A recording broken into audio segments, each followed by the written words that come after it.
Xuân mới lòng đắm say bao nguồn vui sớm, xuân về với ngàn hoa tươi sáng, ta muốn hái muôn ngàn đóa hồng, ngày tháng tươi bên đời xuân mới, lòng đắm say bao nguồn vui sớm, xuân về với ngàn hoa tươi sáng, ta muốn luôn luôn cười cùng hoa.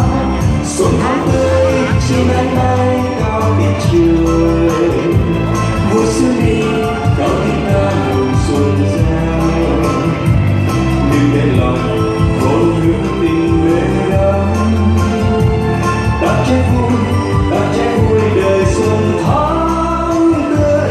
Xuân tháng tươi chim én bay cao biển trời, vui xuân đi cao tiếng ca mừng xuân reo, đừng để lòng vô hướng tình về đắm, ta trái vui đời xuân tươi. Vui xuân đi cho đời tươi sáng, vui xuân đi cho lòng thêm tức, ta hát ca đón mừng xuân mới, ta hát ca cho lòng thêm hát. Vui xuân đi cho đời tươi sáng, vui xuân đi cho lòng thêm tức, ta hát ca đón mừng xuân mới, ta hát ca cho lòng thêm hăng hái. Hát vang lên đời ta thắm tươi, tiết xuân huy hoàng muôn sắc hoa, tiết xuân êm đềm muôn tiếng ca, hát vang hòa lòng thêm hăng hái.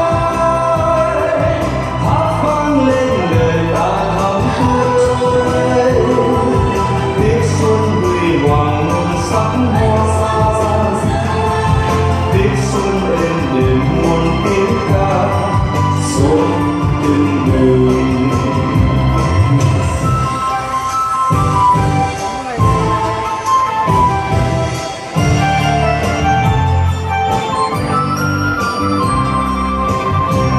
Xuân tháng tươi chim én bay cao tiếng trời, vui xuân đi cao tiếng ca mừng xuân reo, đừng để lòng vô hướng tình về đắm, ta trái vui đời xuân tháng tươi.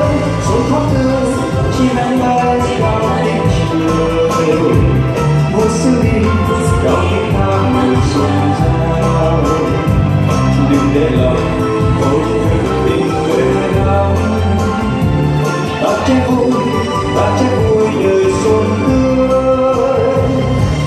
Vui xuân đi cho đời tươi sáng, vui xuân đi cho lòng thêm tức, ta hát ca đón mừng xuân mới, ta hát ca cho lòng thêm hát. Vui xuân đi cho đời tươi sáng, vui xuân đi cho lòng